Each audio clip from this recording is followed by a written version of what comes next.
Queria começar perguntando, desde ontem, quando essa carta foi divulgada, o presidente Lula já fez reuniões em Brasília, e a gente percebe ali o uso político que a esquerda tem feito aí dessa iniciativa do tarifaço de Donald Trump, dizendo, trazendo essa narrativa de que agora os brasileiros vão pagar essa conta, culpando então o ex-presidente Jair Bolsonaro, inclusive o senhor, pela sua atuação nos Estados Unidos. Como é que o senhor avalia o uso político dessa história pela esquerda? Faz parte do processo, né? Isso daí estava precificado já dentro do nosso projeto. A gente sabe como é que a esquerda atua também. Certamente vão tentar atrair para uma pauta de soberania, mas eu pergunto que soberania é essa? Soberania onde o Lula pode ir no Peru, pegar a ex-primeira-dama condenada por corrupção e trazer para o Brasil no avião da FAB? Soberania onde o Lula cruza a fronteira, vai para a Argentina e critica o judiciário argentino, gritando lá, Cristina Kirchner livre? Por que ele pode meter o dedo na cara de todos e quando é com ele, ele fica reclamando de soberania? No entanto, o Lula, ele é coadjuvante nisso tudo. Ele contribuiu, obviamente, para o momento em que nós estamos, com as suas declarações no BRICS, o seu alinhamento a grupos terroristas anti-americanos, também, anti-americanos, diga-se, anti-valores ocidentais, como o Irã, dentre outros países, a favor do Hamas. Então, isso tudo contribuiu. Mas o determinante é o Alexandre de Moraes. Se nós formos analisar a carta do Trump para o Lula, os problemas ali todos são relativos, quase todos, relativos ao Alexandre de Moraes. Você repara só, o STF fez uma decisão, mandou para a sua assessoria extraoficial de comunicação dizer que regulamentar as redes sociais a despeito do que pensavam os americanos. Então eles estavam comprando briga com o governo americano e mandando o recado. Quando você vê que o Alexandre de Moraes faz uma eleição presidindo o TSE daquela maneira que foi, onde missão dada e missão cumprida, todo mundo viu o que aconteceu, eu tive que deletar post meu vinculando o Nicolás Maduro ao Lula. Quando uma eleição acontece desse tipo, isso não são valores democráticos. Quando você bota a gente na cadeia, como Silvinei Vasquez, Anderson Torres, ex-ministro da Justiça, Daniel Silveira, parlamentar, quando você exila jornalistas, nós estamos nos aproximando de um regime ditatorial. Então, na cabeça do Trump, não faz sentido ele olhar para o Brasil, enxergar uma ditadura e ele tratar como se fosse uma democracia. Então, ele está falando o seguinte: olha, se vocês querem seguir o caminho da Venezuela, o tratamento dado será de Venezuela ou de Cuba, onde existem embargos, que são muito piores do que essas tarifas de 50%. Então, cabe ao Alexandre de Moraes consertar tudo isso. Ele tem o poder da caneta. Ele começa o Trump falando da perseguição política a Bolsonaro e seus aliados. Então, a gente pode começar fazendo uma anistia, uma verdadeira anistia, ampla, geral e restrita. Está aí uma oportunidade para você começar essa mesa de diálogo. Depois, eleições livres, onde não tenha o cerceamento da oposição participar, tal qual ocorre na Venezuela, na Nicarágua e outros países. Está aí uma oportunidade também do Brasil se alinhar com as democracias. É simplesmente isso. Não tem nada de grande mistério, não tem nada de impossível. Se estão pressionando a mim e ao Jair Bolsonaro, estão enganados. A solução só pode vir da caneta do Alexandre de Moraes. Deputado, vou incluir meus parceiros também nessa rodada de conversa. Ana Paula Henkel. Boa noite, deputado. Bom, boa tarde, aí na costa leste, aqui também na costa oeste. Mais uma vez, parabéns pela resiliência, pelo trabalho que a gente sabe que não é fácil ficar explicando essa insanidade, esse hospício jurídico que é o Brasil. Deputado, a minha pergunta é a seguinte: a gente sabe que nesse quebra-cabeça chamado Brasil para os Estados Unidos, algumas peças podem mexer. Por exemplo, essas tarifas, até de acordo com a carta do presidente Donald Trump, ele diz que se o Brasil quiser abrir os mercados comerciais atualmente fechados para os Estados Unidos e eliminar as políticas de barreiras tarifárias, que o Donald Trump está aberto para essa negociação. No entanto, nós sabemos que outras peças já estão muito bem fincadas em solo americano em relação a todos os desmandos do Brasil, inclusive para a aplicação da Lei Magnitsky. Nas suas conversas aí em Washington, essas peças que já estão muito bem estabelecidas, o que mais choca os americanos? Além, claro, do lawfare, do uso do judiciário para o julgamento do presidente Bolsonaro, o que choca os americanos quando você conta, quando você mostra as provas do que está acontecendo? Que parte desse quebra-cabeça totalitário do Alexandre de Moraes choca mais os americanos? Essa é uma boa pergunta, Ana Paula, porque são tantos fatos, mas se eu tivesse que destacar um, eu falaria da prisão em massa do 8 de janeiro, né? Quando a gente mostra as senhorinhas, as velhinhas, Iraci Nagashi, dentre outras, que estão até pensando em suicídio dentro da cadeia, tratadas como terroristas, isso daí choca, isso daí impacta, isso aí gera revolta, isso busca no coração de cada um sentimento de humanidade, e certamente não tem como você concordar com isso. Tanto é que nos Estados Unidos já existe uma bancada anti-Moraes, de vários parlamentares, e não tem uma bancada pró-Moraes. Aqui nos Estados Unidos é muito mais claro essa questão da liberdade de expressão e ninguém quer se queimar e defender esse tipo de modelo. Então a gente está muito mais aqui para ver uma união suprapartidária para atuar contra o regime brasileiro. Lembrando que o Trump, em sua carta, acertadamente chamou a forma de governo brasileira de regime brasileiro, porque de fato é algo sui generis, é algo único do Brasil, e essa questão das prisões políticas realmente toca o coração das pessoas. Não à toa, o Trump, na carta dele, o que ele diz? Ele não fala só Jair Bolsonaro.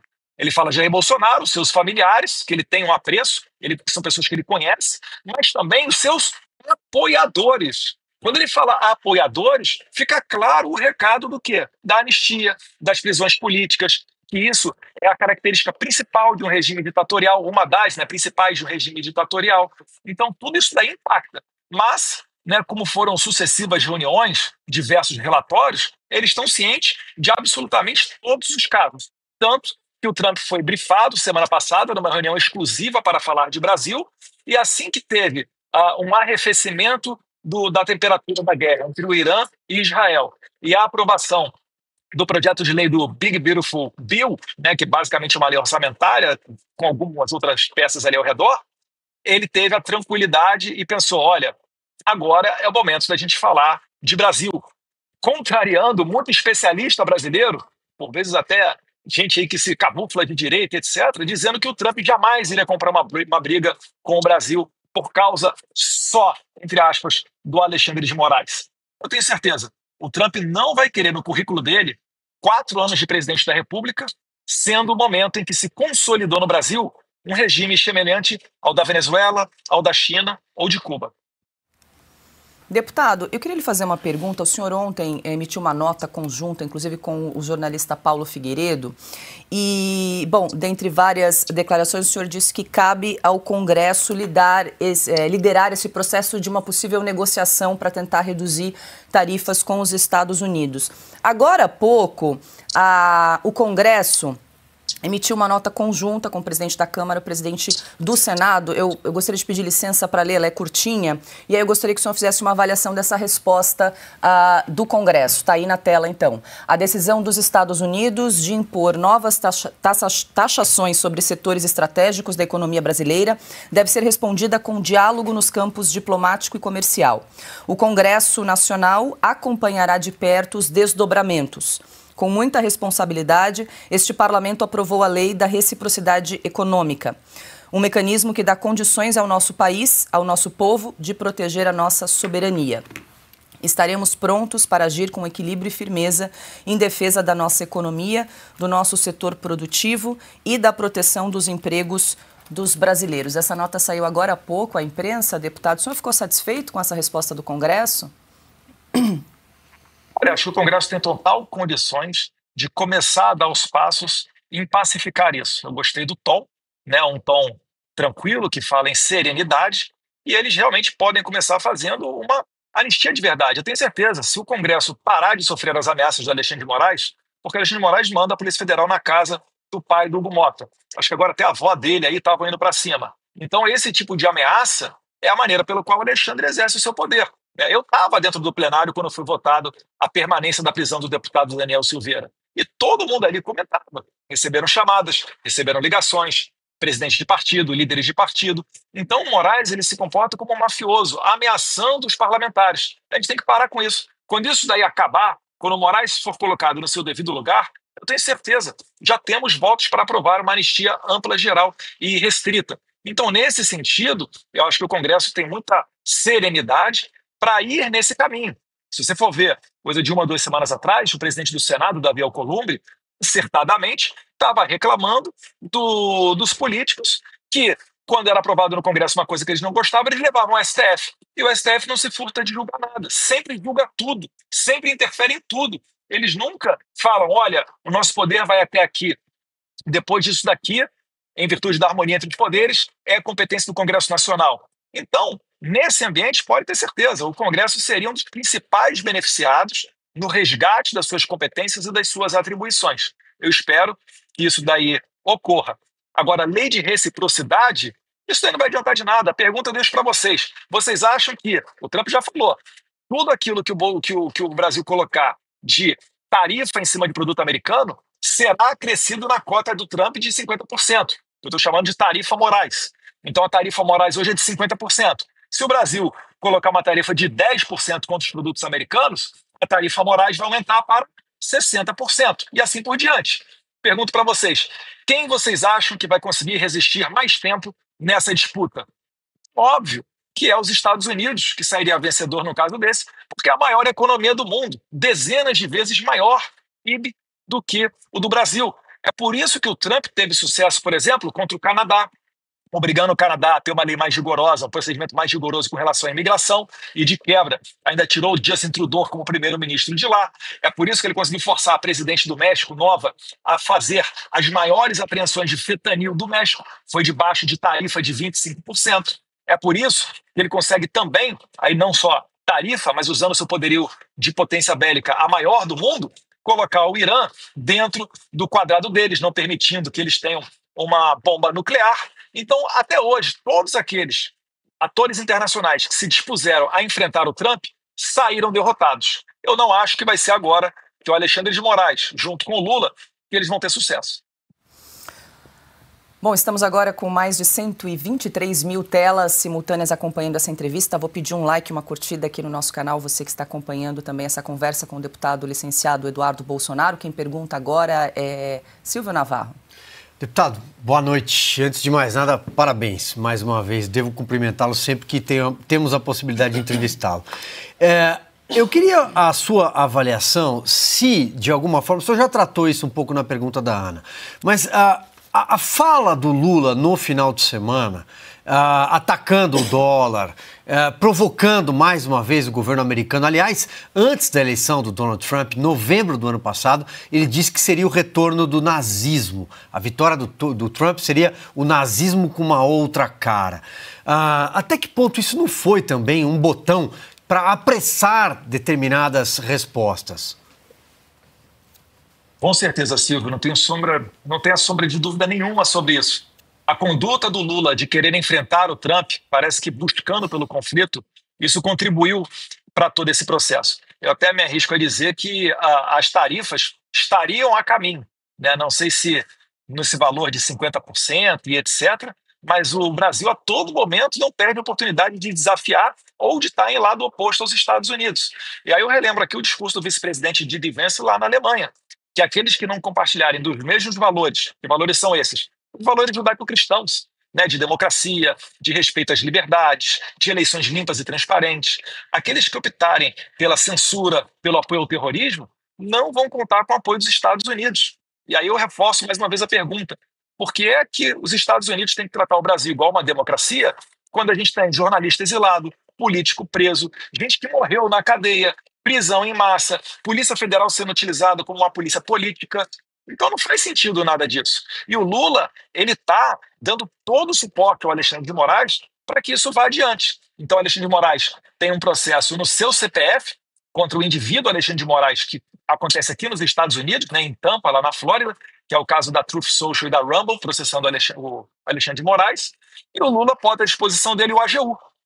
Quando eu vim aqui para os Estados Unidos, o Lula estava escalando a diplomacia, o Itamaraty, para ver o que eu estava fazendo aqui. Como se o Itamaraty fosse um braço de polícia do Estado. Não é. Então isso tudo contribui para esses áreas de ditadura que a gente vive hoje no Brasil e contribui para que essas tarifas tenham vindo nessa taxa de 50%. Se forem buscar retaliar, falar em reciprocidade e etc., a coisa só vai ficar pior. E eu finalizo, mais uma vez.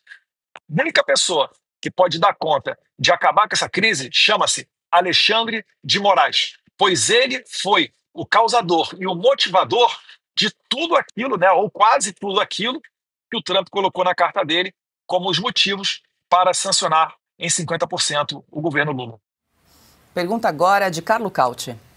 Deputado, muito boa noite, obrigado por estar conosco. Deputado, exatamente esse é o ponto, né? O que acontece agora? Porque, de novo, o senhor disse que é possível que o Trump aumente ainda mais, o governo brasileiro não quer recuar, Lula quer aplicar a lei de reciprocidade, o Supremo também não quer recuar, temos a lei Magnitsky que pode ser aplicada também contra alguns elementos do Supremo, e os americanos também têm outras medidas também. Então, o que o senhor acha que vai acontecer nos próximos dias e o que o senhor acha que o governo brasileiro deveria fazer? Porque é difícil também para o governo brasileiro abaixar a cabeça e aceitar uma negociação com o governo americano, até por uma questão ideológica. Mas aí, Cauti, é um problema do Lula, ele vai ter que lidar com isso. Ele é que buscou esse problema, né? Talvez ele não estivesse esperando que viesse uma tarifa de 50%, talvez ele estivesse esperando outro tipo de medida por parte do Trump, mas isso daí ele é que estava procurando, né? Por que o Lula está liderando estratégia para acabar com o dólar americano e criar uma moeda dos BRICS? Onde é que o povo brasileiro é beneficiado disso? Onde é que o povo brasileiro é beneficiado quando ele corre o risco de receber no porto do Rio de Janeiro 2 navios de guerra do Irã envolvidos com terrorismo, já sancionados pelos Estados Unidos? Quando é que o povo brasileiro ganha quando ele vai e usa o avião da FAB, que agora está sem combustível, né, para ir no Peru pegar uma ex-primeira-dama condenada por corrupção? Inclusive, né, eu acho que isso daí ocorreu, tenho muitas suspeitas, mas por conta dela saber muita coisa da vida pregressa do Lula, né, envolvimentos na Operação Lava Jato e etc. Isso tudo é que tem que ser levado em consideração. Mais uma vez, quem está dando conta dessa questão toda que está acontecendo tarifária é principalmente o Alexandre de Moraes. Se ele utilizar a caneta dele e olhar aquela carta do Trump e entender que ele tem que ter uma outra conduta, com certeza o Trump até aceitará sentar com o governo brasileiro para negociar essas tarifas. É por isso que eu estou batendo na tecla. Vamos começar por uma anistia ampla, geral e restrita aos moldes da ocorrida em 1979. A gente tem que virar essa página. Ninguém aguenta mais ficar falando disso. E a gente nós não pudemos ter outro caminho que não recorrer à comunidade internacional. Porque dentro do Brasil, o Alexandre já faz o que ele quer. Por que o Bolsonaro está sendo processado dentro do STF se ele já não é mais presidente? Se ele é uma pessoa comum? Por que não foi não foram intimadas as testemunhas de defesa arroladas pelos advogados do presidente Bolsonaro? Por que o Alexandre de Moraes está falando que ele vai correr com esse processo, que ele não quer julgar no que vem porque é ano eleitoral? Por que ele não dá o mesmo rito, por exemplo, do processo do mensalão, do petrolão? Então, essas questões todas, né, como cabe ao próprio Alexandre de Moraes, e ele nunca volta atrás, ele sempre dobra a aposta, coube a nós recorrer aos Estados Unidos. Agora a pergunta que eu faço, prezado Alexandre de Moraes, me endereçando a você, ministro Alexandre de Moraes, aqui Eduardo Bolsonaro, por que o senhor não faz a mesma coisa com o Trump que você fez comigo, que você fez com o Alan dos Santos, que você fez com o Elon Musk?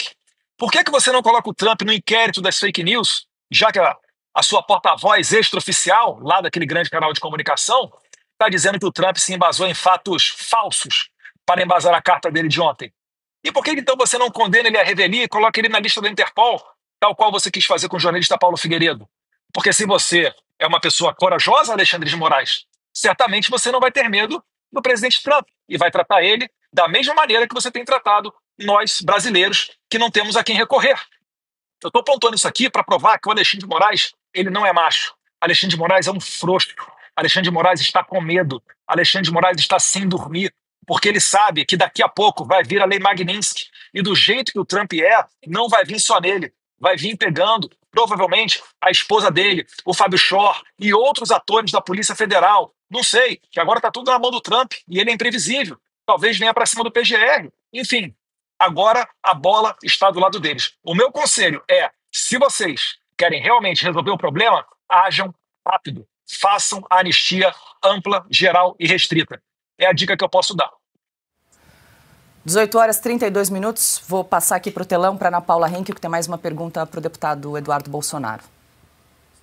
Bom, deputado, já que você mencionou aí PGR, Fábio Shor, Polícia Federal, só queria deixar aqui mais uma notícia, né, desse absurdo do caso Felipe Martins e do Estado totalitário ao qual o Brasil está sendo submetido, o Talhaferro, ex-assessor do ministro Alexandre de Moraes, ele seria ouvido como testemunha de defesa no caso do Felipe Martins.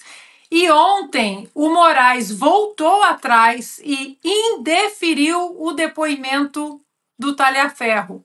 Ou seja, o Moraes está com medo de alguma coisa? O Felipe Martins havia solicitado esse depoimento como testemunha de defesa e o Moraes disse não, você não vai falar. E aí, deputado, eu quero entrar nessa seara do caso Felipe Martins, porque parece que, até pelas minhas conversas aqui também nos Estados Unidos, esse caso pode ser, de fato, o calcanhar de Aquiles de Alexandre de Moraes, já que estamos falando de soberania nacional nos Estados Unidos da América. Com certeza, Ana Paula. Esse caso aí é um dos casos que ainda vai gerar muita repercussão, porque está dentro da esfera judicial. E você bem sabe, aqui nos Estados Unidos, a questão migratória ela não é brincadeira. Estamos falando aí de crimes federais. Muita gente vai para a cadeia por conta disso.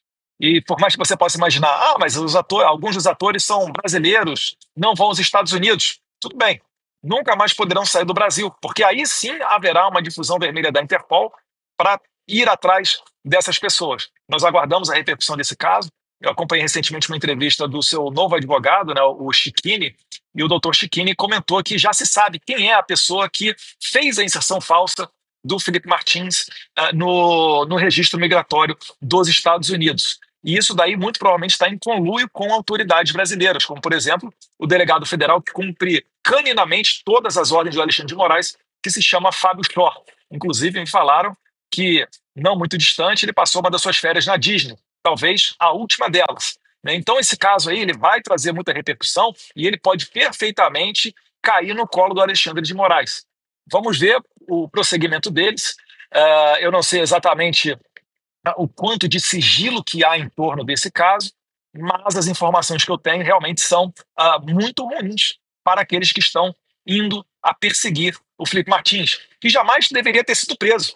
E eu lembro aqui, Ana Paula, que quando o passaporte do Jair Bolsonaro foi apreendido, um dos motivos que o Alexandre de Moraes alegou, bizarros, né, foi que os seus assessores e pessoas envolvidas estariam fugindo do Brasil. Então fez necessário pegar o passaporte de quem não fugiu. Olha, no caso, o Jair Bolsonaro.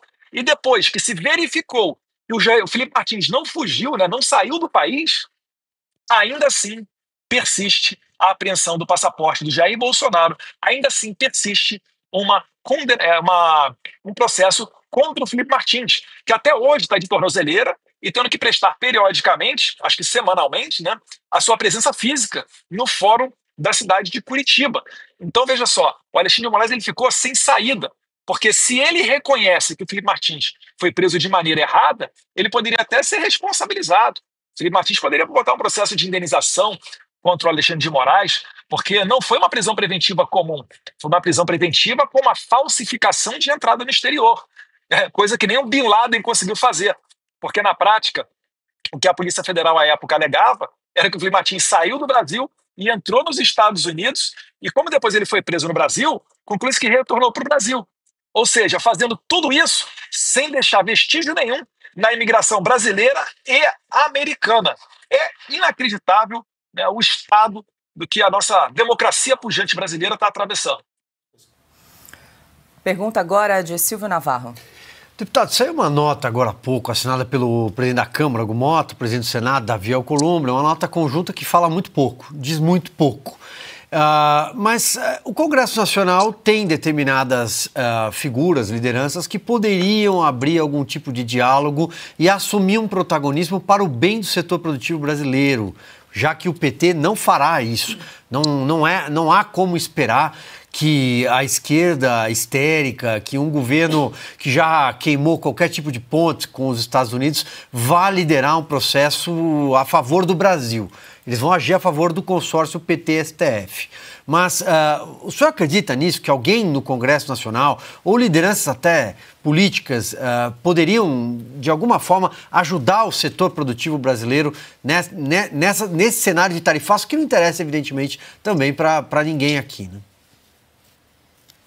Navarro, eu entendo a pressão que os políticos brasileiros estão sofrendo, né? Eles podem buscar canais de comunicação, mas eu creio que será pouco efetivo. Não estamos lidando com uma barganha econômica, com uma questão comercial internacional. As tarifas aplicadas ao Brasil têm um motivo político, que é a perseguição, o regime, tal qual o Trump falou, brasileiro. Somente Alexandre de Moraes pode resolver essa questão. O Congresso pode vir aqui falar que vai, enfim, fazer qualquer tipo de coisa. O Trump, eu acho muito difícil até que ele receba, porque ele foi claro, não tem como você começar uma negociação no processo persecutório que a gente tem, centenas de pessoas condenadas pelo 8 de janeiro, Bolsonaro em vias de ser condenado a mais de... as acusações somam 38 anos de cadeia. Então, só tem uma saída para o Brasil, que é Alexandre de Moraes começar a permitir que o Congresso possa analisar, por exemplo, uma anistia. Se ele soltar amanhã os presos do 8 de janeiro, vai ser um excelente primeiro passo, uma excelente sinalização. Porque assim como ele destrói a Constituição para prender essas pessoas, ele pode perfeitamente resgatar ela e conseguir suscitar ali um argumento jurídico para soltá-las. Então, isso tudo é por conta dessas ações. Não é uma questão, mais uma vez, econômica, comercial. O Lula, ele contribuiu, mas ele não é o fator determinante nessa sanção tarifária, tanto que é a tarifa Moraes que a gente está falando. Então é nesse sentido que eu espero. E eu quero aqui libertar o Congresso Nacional. Eu quero deixar os deputados e senadores confortáveis para discursar sobre qualquer assunto. E não com medo que, no que depender do que ele fale, o Moraes pode mandar no dia seguinte a Polícia Federal para a casa dele. Igual, por exemplo, aconteceu com Ramagem, aconteceu com Jordi, líder da oposição. Isso a gente não pode aceitar. Não pode aceitar. Vergonha para os Brasil que não conseguiu resolver os seus problemas internamente. Sim, é uma vergonha. Não queria estar eu aqui passando um aniversário longe do meu pai, longe da minha mãe. Mas sou obrigado a fazer isso porque a gente não tem escolha. Ou a gente se sacrifica, cada um na sua medida, para alcançar o objetivo comum, ou a gente vai continuar levando a vida normal e sustentando um governo que, na verdade, vai se consolidar no regime. E aí vai ser tarde demais, porque quando vira uma Venezuela, a coisa fica complicada, né? Porque só uma saída pela força é que se faz possível. E aí, vai fazer o quê? Vai pedir, ao invés de sanções, vai pedir intervenção militar estrangeira no Brasil? Eu não quero chegar nesse ponto. Eu não preciso chegar nesse ponto. Eu já sei o que está acontecendo com o Brasil. É por isso que eu estou aqui assumindo toda a responsabilidade e todas as consequências disso. Sei que o Alexandre de Moraes pode ficar maluco da cabeça e amanhã mandar prender meu pai. Alguém acha que isso daí é algo totalmente fora de cogitação. Agora, se ele acelerar nesse sentido, o Trump tem maneira de dobrar e triplicar a aposta. Eu não faria ele, se fosse ele, não faria isso. Tanto que ontem, né, o Lula estava falando em reciprocidade, hoje já estão falando que não é bem assim. A assessoria informal de comunicação, né, do establishment brasileiro já está dizendo que não, olha só, não foi bem isso, a carta não foi bem devolvida porque nunca foi recebida. Eu estou gostando de ver o pessoal da moderação entrando em campo, né, acalmando as coisas. E eu acho que isso daí é o melhor a ser feito. É a gente colocar a bola em campo, né, a conseguir enxergar a responsabilidade de cada um e resgatar a democracia brasileira. Deputado, eu fui informada que é seu aniversário, hoje eu ia deixar para o final para cumprimentá-lo, mas como o senhor fez menção, já aproveito para desejar um feliz aniversário e agradecer duplamente aí pelo tempinho que o senhor está dedicando à Revista Oeste para conversar desse tema tão importante. Bom, tem vários... Eu não combinei com o Trump, tá? Não foi presidente de aniversário, não. Foi o Silvio Navarro... Mas eu tenho certeza que na noite do meu... Na véspera do meu aniversário, o Alexandre de Moraes, ele não teve uma noite boa, eu posso garantir para vocês. Mas nós ficamos muito lisonjeados aí do senhor dedicar um tempinho para conversar conosco, deputado. Agora, bom, vários aspectos, o senhor até inclusive nessa resposta disse que o ministro Alexandre de Moraes poderia prender o ex-presidente Jair Bolsonaro, que o ministro Moraes foi determinante aí nessa carta de Donald Trump. Como é que essa medida do Trump o senhor acha que pode complicar ou impactar na ação do ex-presidente Jair Bolsonaro e também no seu inquérito que foi agora prorrogado por ordem do ministro Moraes? E já emendo, porque na carta na nota que o senhor emitiu ontem em conjunto com o jornalista Paulo Figueiredo, o senhor disse no final que restam 3 semanas para evitar um desastre. Queria que o senhor explicasse um pouquinho melhor. São as 3 semanas que faltam para entrar em efetividade essa tarifa Moraes de 50% sobre os produtos brasileiros, né? Eu perdi um pouco do começo da sua pergunta, Paula. Você poderia repetir? Claro, eu queria saber como é que essa ação do Trump, essa carta, pode impactar, complicar a vida tanto do ex-presidente Jair Bolsonaro quanto o seu inquérito que foi prorrogado agora recentemente. O senhor disse na sua resposta que o ministro Moraes poderia, inclusive, emitir um mandado de prisão contra o ex-presidente Jair Bolsonaro. Como é que o senhor imagina aqui os próximos passos? Na verdade, o Jair Bolsonaro ser condenado a 38 ou a 308 anos de cadeia dá no mesmo. Então, complicar o caso do meu pai, ele pode fazer uma prisão preventiva agora, né? Mas isso daí demonstraria ainda mais o regime de exceção que a gente está vivendo. Não sei, não creio que se ele agir de maneira inteligente, né, ele fará isso. Então, o processo do Jair Bolsonaro, para mim, é indiferente. Mais uma investigação contra mim? Não estou nem aí. Pode abrir outra investigação, estavam cogitando isso, né? Abrir uma outra investigação contra mim, porque aqui nos Estados Unidos eu estou protegido. Eu sei que quando chegar aqui a demanda do Moraes, ele não faz isso, na verdade, né? Vamos lá, ele não intima o Paulo Figueiredo, porque ele sabe que antes de chegar essa intimação, isso vai passar pela DOJ, Department of Justice. E aqui nos Estados Unidos, independentemente do governo, segue-se o devido processo legal. Ele vai ter que provar juridicamente a necessidade daquela ação, porque os Estados Unidos não compactuam com regimes de exceção. Então, eu estou aqui, eu prestaria qualquer tipo de esclarecimento ao Alexandre de Moraes, ou melhor, ser sincero, eu pensaria se iria responder ele ou se iria usar para outro fim a cartinha intimatória que ele mandasse para mim, mas aqui nos Estados Unidos eu estou seguro, então não tenho por que ter medo desse tipo de ação. Eu estou pouco me importando se ele vai abrir mais uma investigação ou não contra mim. E essa tranquilidade é que me deixa aqui sereno para poder planejar na estratégia que a gente tem para resgatar o Brasil, para isolar o Moraes. Então, se o Moraes quiser se ajudar, ele próprio vai começar a corrigir todos aqueles erros que ele cometeu, todos os abusos e todas as ilegalidades que ele cometeu. Se não, muito provavelmente já tem uma lei Magnitsky vindo aí, talvez até para ele e para a esposa dele. Deputado, o senhor enxerga que Jair Bolsonaro poderia funcionar ali como um mediador para tentar negociar uma redução de tarifas com a Casa Branca?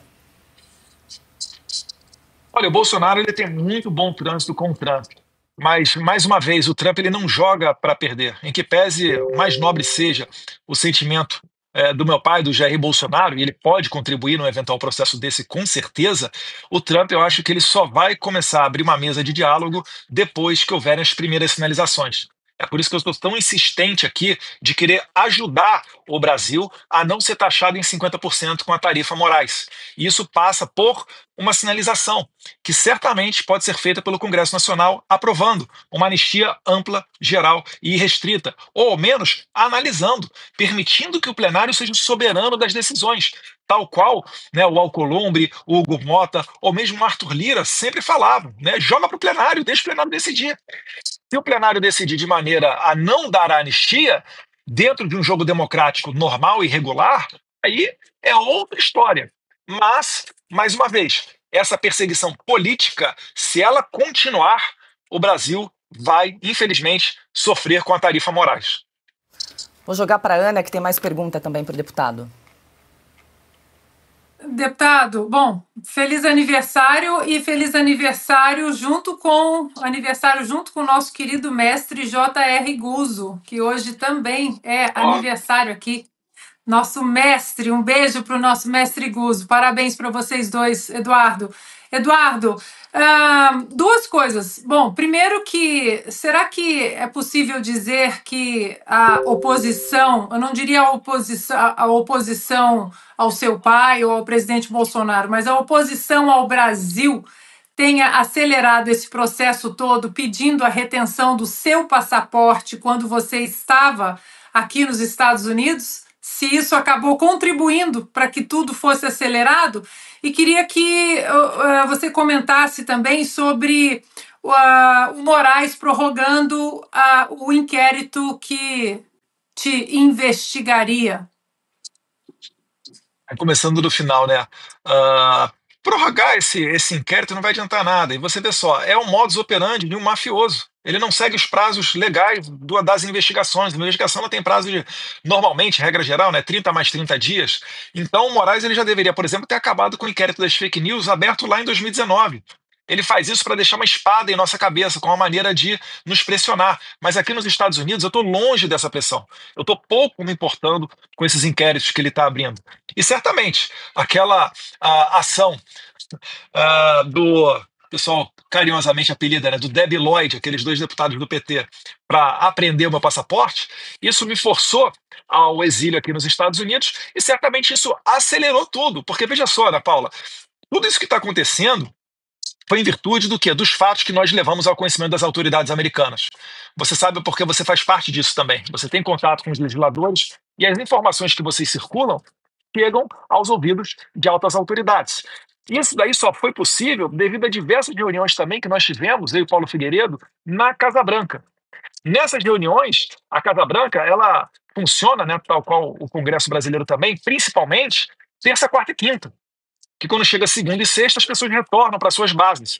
Então, quarta-feira provavelmente foi o dia que nós mais utilizamos para fazer essas reuniões.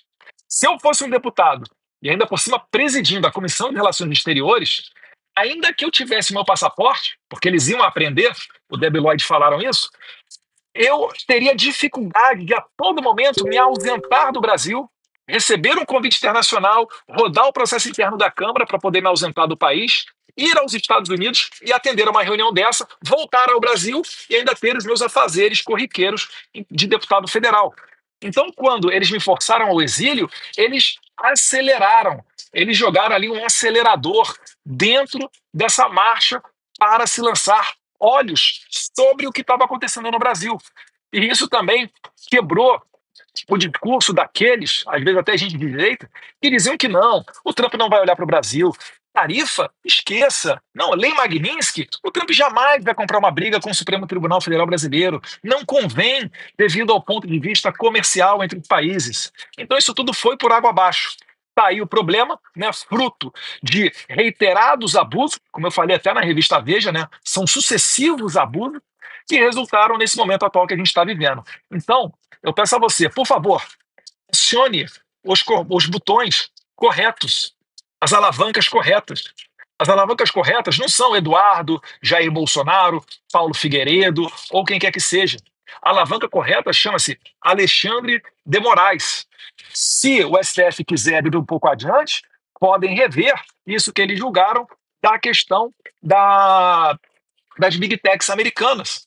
Porque além de matarem a liberdade de expressão nossa, né, das vozes opositoras ao governo Lula no Brasil, eles ainda trarão prejuízos nessas plataformas. Por quê? Porque eles estão inaugurando um regime de censura prévia, porque essa plataforma ela vai ser responsabilizada por aquilo que o seu usuário postar, certamente ela vai fazer um controle muito mais rigoroso, não permitindo a livre expressão do pensamento. E esse regime tende a ir para outros países. E o americano não quer isso. Ele quer preservar a liberdade de expressão. Mais uma vez, olhem o discurso do vice-presidente americano J.D. Vance lá na Alemanha, começo desse ano. Ele fala justamente nesse ponto.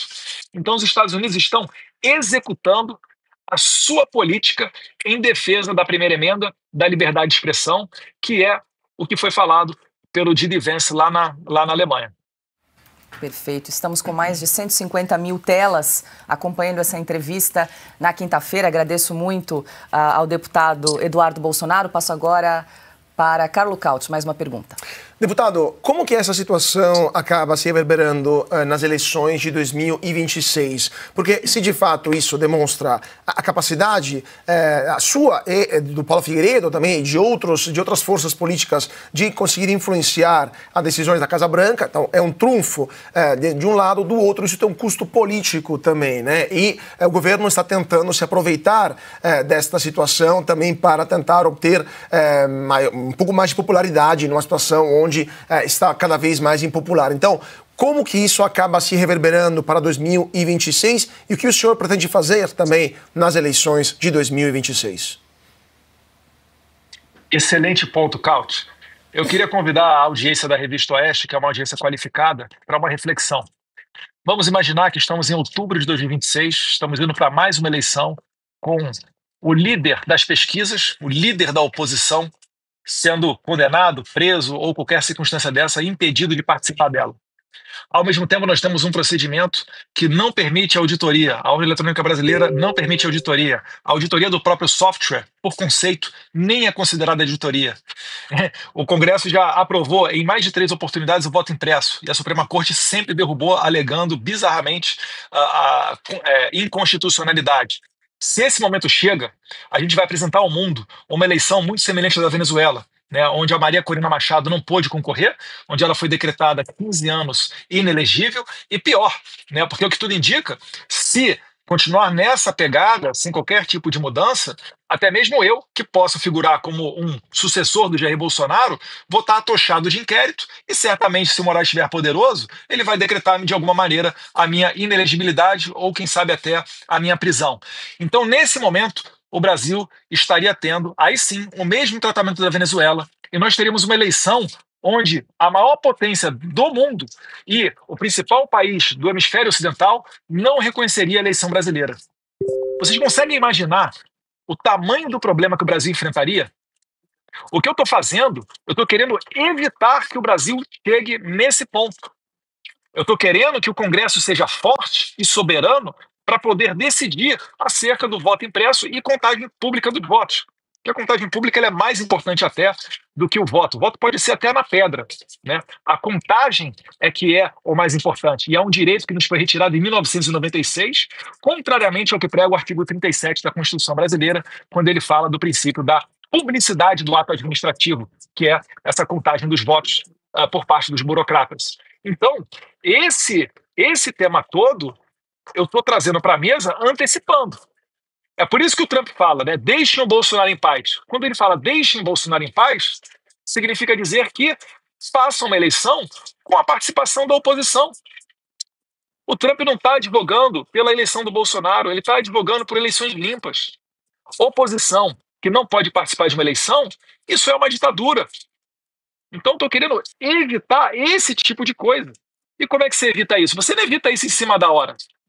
Se chegar na hora, chegamos em agosto, setembro, outubro, e já está encaminhado para uma eleição dessa maneira, né, uma, entre aspas, eleição brasileira, já está dado o problema. A gente tem que se antecipar, tem que ser antes, até para que os remédios diplomáticos, como essas sanções, né, essa tarifa Moraes, até para que elas surtam efeito.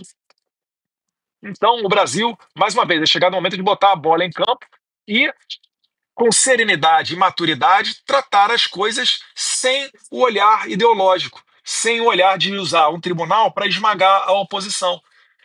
Eles estão usando o tapetão. Ou será que todo mundo vai imaginar que o Bolsonaro não concorreu numa eleição porque ele se encontrou com embaixadores e criticou o processo eleitoral e porque ele deu discurso num carro de som sem sequer utilizar recurso público? Isso é suficiente para deixar ele inelegível? Ou será que todo mundo vai concordar que missão dada é missão cumprida? É óbvio que não. É óbvio que isso daí vai ter consequência, né? Agora, se eu tiver sucesso nessa empreitada, se eu tiver apoio dos colegas parlamentares, se os presidentes do Senado e da Câmara também entenderem que não cabe ao STF e ao TSE se intrometerem dessa maneira no campo político, eu tenho certeza, Bolsonaro será candidato a presidente e eu serei candidato a senador pelo estado de São Paulo. Pergunta agora, Ana Paula Henkel. Deputado, queria abrir um pouco a lente do Brasil aqui nos Estados Unidos e ouvi-lo sobre outras questões pertinentes ao Brasil, não especificamente ao lawfare, à perseguição política, ao uso do judiciário como arma política, né, para perseguir dissidentes políticos do regime, mas o Brasil no tabuleiro geopolítico, o Brasil amigo do Irã, o Brasil que recebe cartinha de agradecimento do Hamas, esse Brasil estranho de mãos dadas com regimes totalitários, com os ayatolás. Os americanos, nas suas conversas, eles têm a noção exata deste Brasil do Lula que recebe navios sancionados? A gente sabe que sim, porque o senador Ted Cruz fala isso constantemente, mas nas suas conversas privadas, essa lente um pouco maior, ela aberta de uma maneira mais ampla, eles têm absoluta noção do que é o Brasil do Lula? Sim, Ana, eles têm noção. Inclusive, eu ouvi muito, né, dizer que a melhor maneira de se combater o antissemitismo no Brasil é tendo eleições limpas e transparentes. Porque eleições limpas e transparentes, eles confiam de que o Lula não seguirá no poder. Porque a maioria dos brasileiros são pessoas decentes, não são pessoas que apoiam terroristas que colocam bebezinhos em forno, tal qual ocorreu no 7 de outubro lá em Israel, né? E o Lula ele tem um vasto repertório, né, de declarações infelizes e repugnantes nesse sentido, né? Numa delas, ele fala que Tel Aviv foi invadida de ultraleve no 7 de outubro. Mal sabia ele que Tel Aviv estava distante da fronteira com a faixa de Gaza e não foi lá o local onde ocorreu o assassinato e sequestro de cerca de 2.000 pessoas israelenses, né? Israelenses e estrangeiros também, né? Mas lá em Israel. Então, cada vez mais, o Brasil vai reforçando a sua posição de anão diplomático. E o anão diplomático ele passa a ser insignificante, ele passa a ser irrelevante, ele tem pouco comércio com a comunidade internacional, e aí fica até mais fácil para o Trump sancionar, porque ele lá nos Estados Unidos, ele não vai sofrer. O Brasil representa muito pouco no percentual do PIB dos Estados Unidos, né? Outra coisa é você falar da China, né? Mas o Brasil para os Estados Unidos é algo quase irrelevante atualmente. E se os Estados Unidos já comprou briga tarifária com a China, então o que dizer comprar uma briga, né, com o Brasil? Então o Trump está numa posição muito confortável nesse jogo. Quem tem um problema para ser administrado é o lado aqui brasileiro, é a caneta do Alexandre de Moraes com o suporte do Lula. Mas nesse cenário internacional, Ana, nós realmente precisamos dar uma repaginada, né? Eu estou ansioso pela eleição do ano que vem, espero que a gente tenha uma eleição limpa e transparente para poder virar essa página, para poder de novo chegar ao exterior e falar, olha, isso daí é coisa do passado. Eu destaco aqui, por exemplo, Jair Bolsonaro.